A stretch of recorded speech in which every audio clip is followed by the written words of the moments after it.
반갑습니다. 한목나 11차 창세기 10장을 오늘 이제 대합니다. 오늘 창세기 10장을 통하여서 하나님 주시는 지혜와 또한 깨닫는 은혜가 있기를 원합니다. 오늘 10장을 끝내면은 우리는 창세기만 봤을 때 5분의 1이 이제 끝나가는 상황입니다.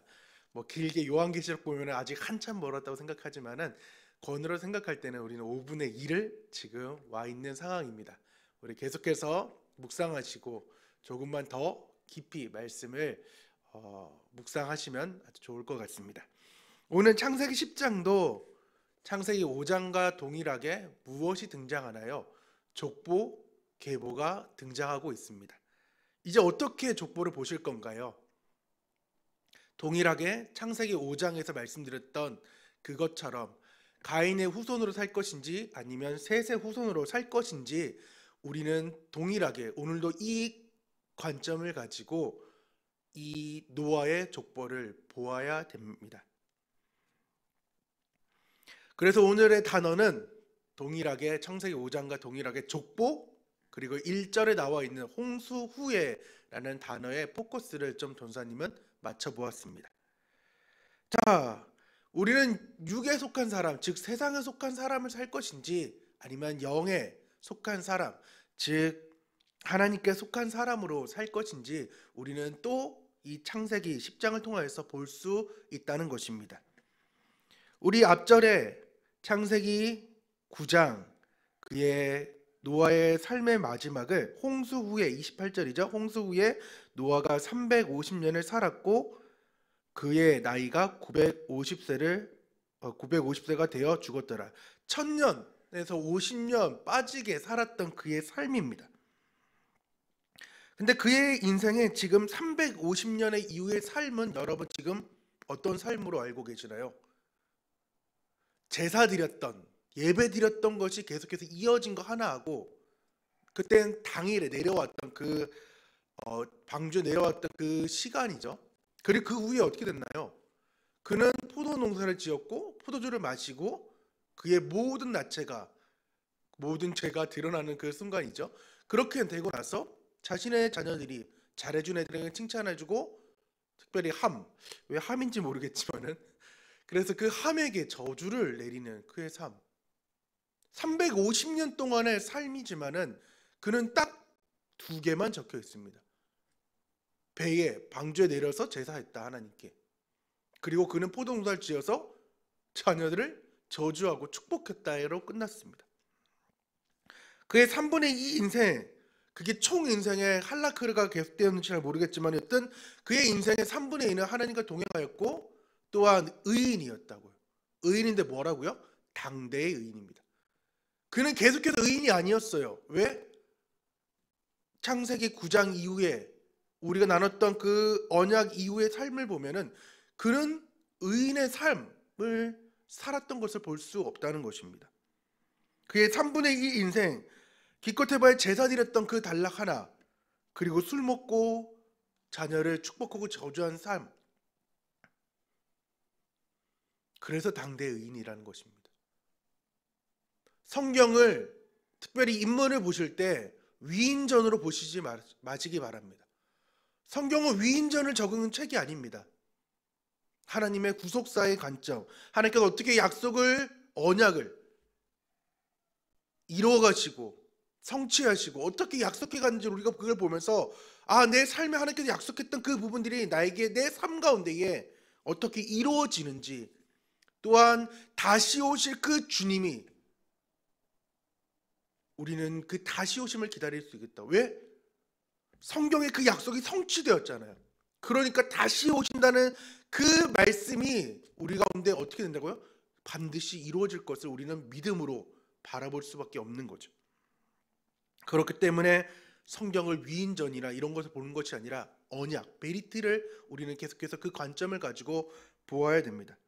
노아의 아들들 셈, 함, 야벳이라는 이 세 아들이 있는데 이 후손들 120년 동안 방주 지었어요. 그 아들은 하나님과 동일하게 동일한 삶을 살지는 않았는지 또한 살았는지 우리는 볼 수 있는 대목이 바로 10장이라는 거죠. 120년 동안 방주 지었죠. 또한 1년 동안 그 아버지 때문에 예배하고 사명을 감당했습니다.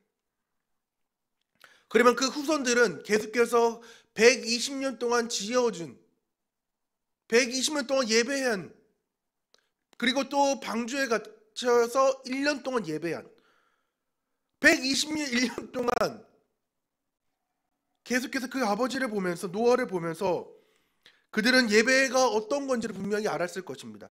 하지만 그의 후손들은 어떻게 됐을까요? 오늘 그 후손에 대해서,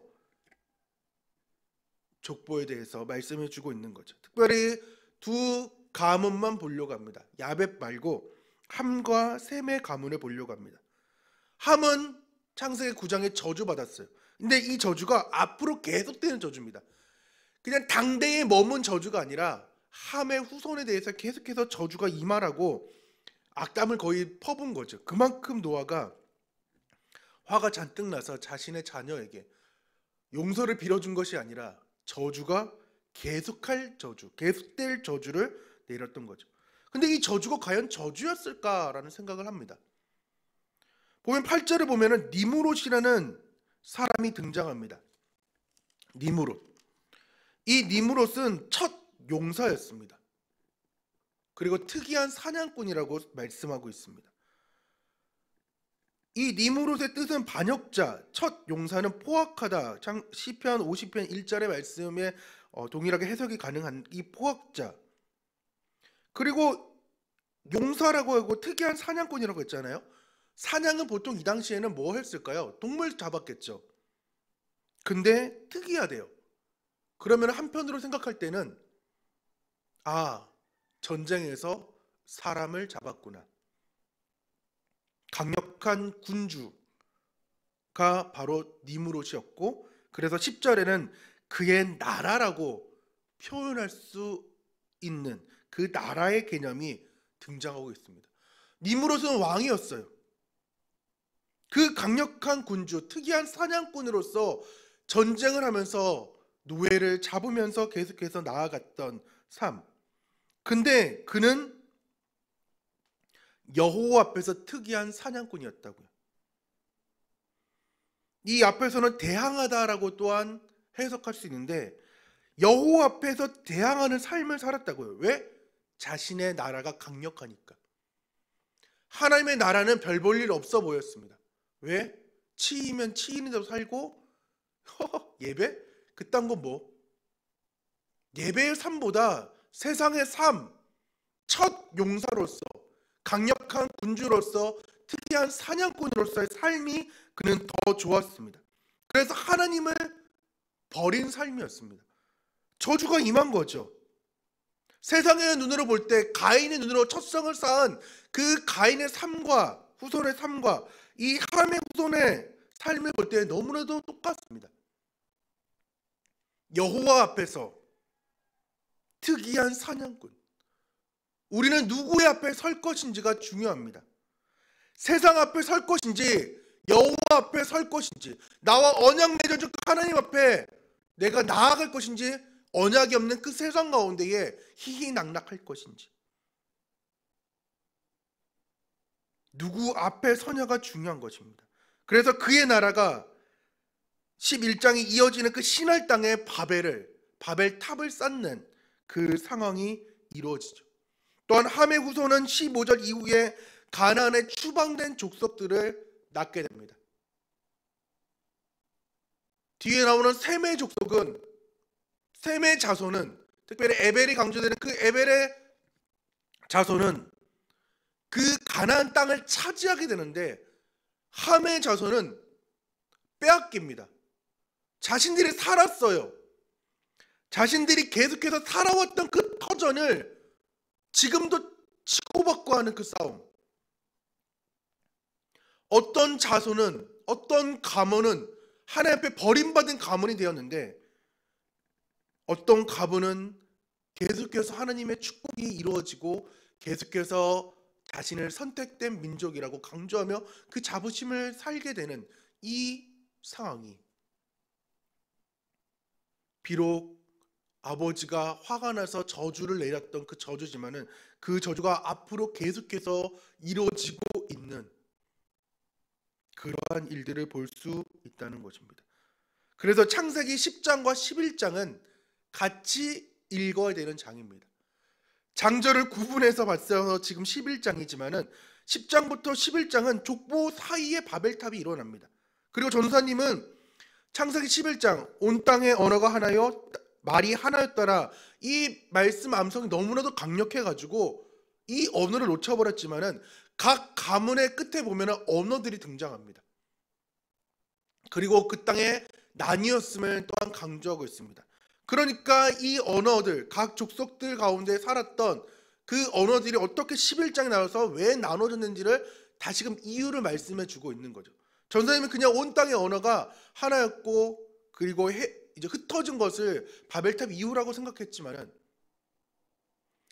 그 상황이 지금 10장과 이어지면서 이게 어떻게 이어지는지를 어떤 학자들은 언어들은 족속마다 언어들이 다 있었고 통용어가 있었는데 그 통용어가 흩어졌다라는 것을 얘기하지만 전선 넘어갔다고 생각하고 복음적으로 봤을 때 전선 개인적으로 생각하는 묵상 중에 하나는 그러니까 그 언어들 온 족속들 지금 셈, 함, 야벳을 통한 그 족속의 언어들이 왜 어떻게 흩어졌고 나라들이 형성됐는지를 지금 창세기 이틀 뒤에 살펴볼 11장에 등장한다는 것입니다.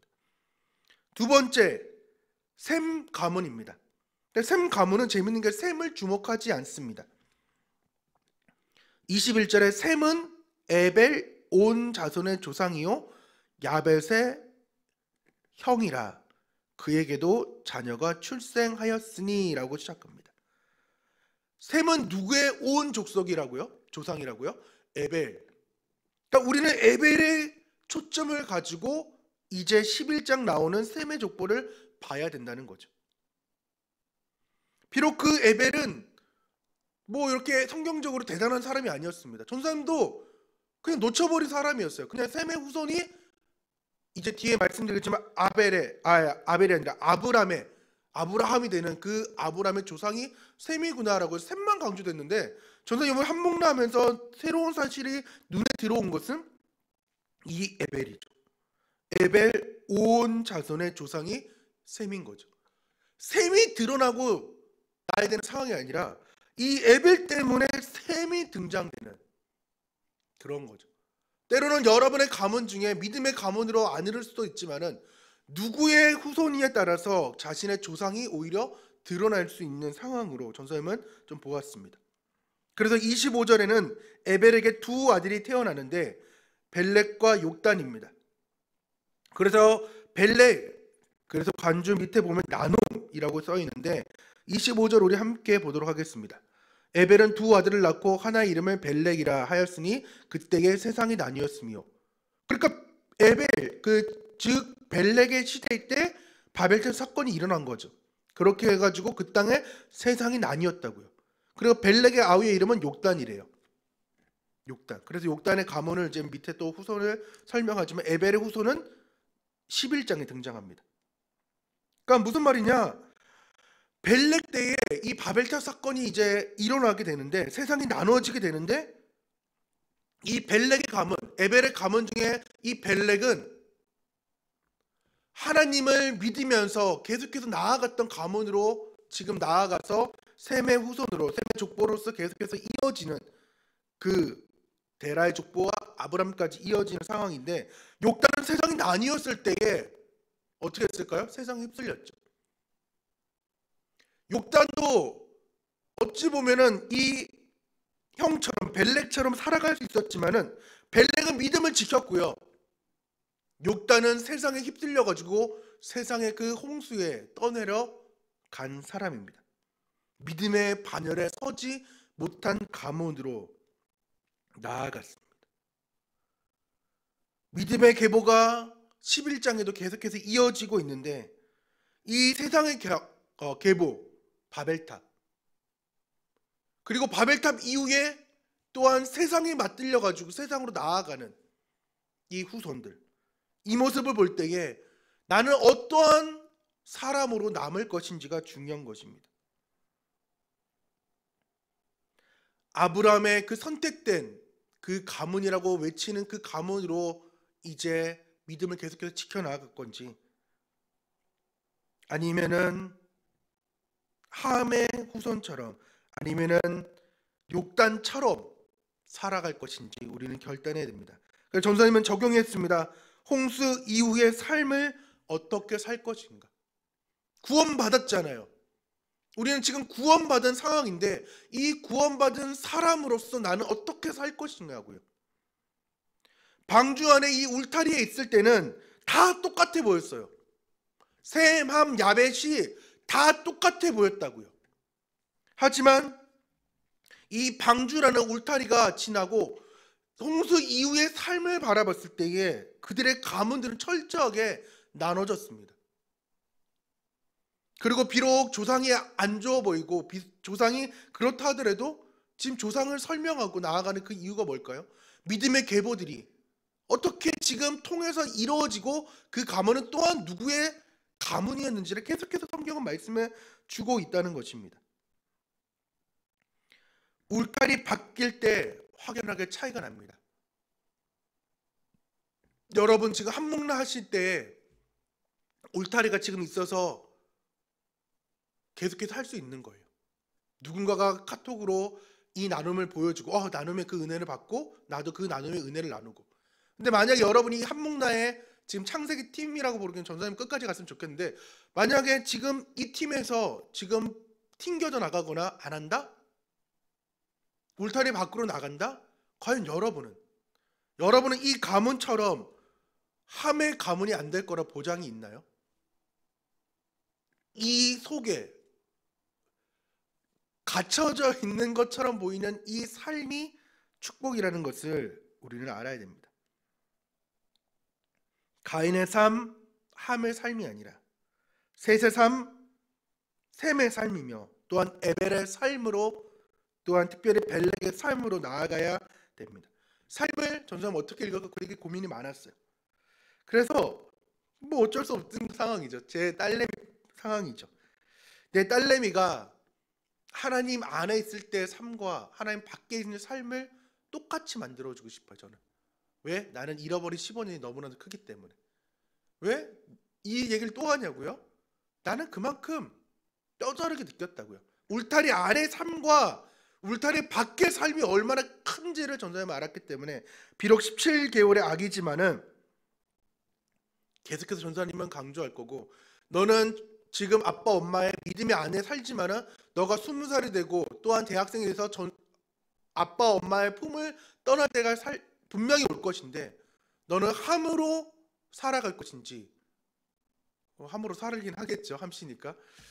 그러니까 그 저주받은 함의 가문으로 살 것인지, 아니면은 에벨과 벨렉처럼 세상이 나뉘었어도 너가 비록 방주에서 나아갈 때에 하나님의 그 삶을 갖고 나아갈 것인지, 아니면 세상에 치여서 욕담처럼 살 것인지를 전사님이 계속해서 이 해미를 붙잡고 얘기하면서 나아가겠죠.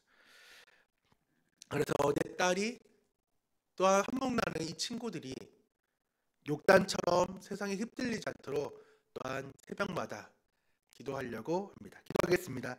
하나님 감사합니다. 오늘은 홍수 이후의 삶을 또한 족보를 통해서 살펴보았습니다. 특별히 함의 가문과 셈의 가문, 특별히 에벨과 벨렉의 상황을 보면서 이 가문들이 볼 때에 이 아브라함을 어떻게 선택하셨는지를 주님께서는 보여주고 있습니다. 우리는 동일하게 믿음의 계모가 이루어져야 되며 울타리 안의 삶과 울타리 밖의 삶이 똑같아야 됨을 우리는 기억해야 되는 것을 오늘 말씀 가운데 배웠고 또한 알았습니다. 하나님 깨닫게 하여 주시고, 내가 부모의 안에 울타리 안에 있을 때에 행복하다, 좋다, 이 한목나는 것이 좋다라고 생각하지만은 이 모든 것의 울타리가 걷어졌을 때에 내 신앙으로 세워져야 할 그때에 나는 욕단이 될 것인지 나는 벨렉이 될지를 고민하며 기도하며 그 끝을 바라보며 나아갈 수 있도록 도와주셔서 주님께서 함께 하실 걸 믿사오며 살아계신 예수님의 이름으로 기도합니다. 아멘. 창세기 10장 우리 함께 찬양하면서 또한 말씀을 기억하기를 간절히 소망합니다. 다 같이 뭐라고요? 안녕. 창세기 10장에는 노아의 후손들 민족의 기원과 계보이라네. 야벳 자손 바다 따라 하나님 찬송해 영광을 주님께 올려드렸고, 함자손 영걸들은 특이한 사냥꾼 야기 때론 강성에 번영해. 장자 셈의 자손들은 큰 민족 이루어 축복의 바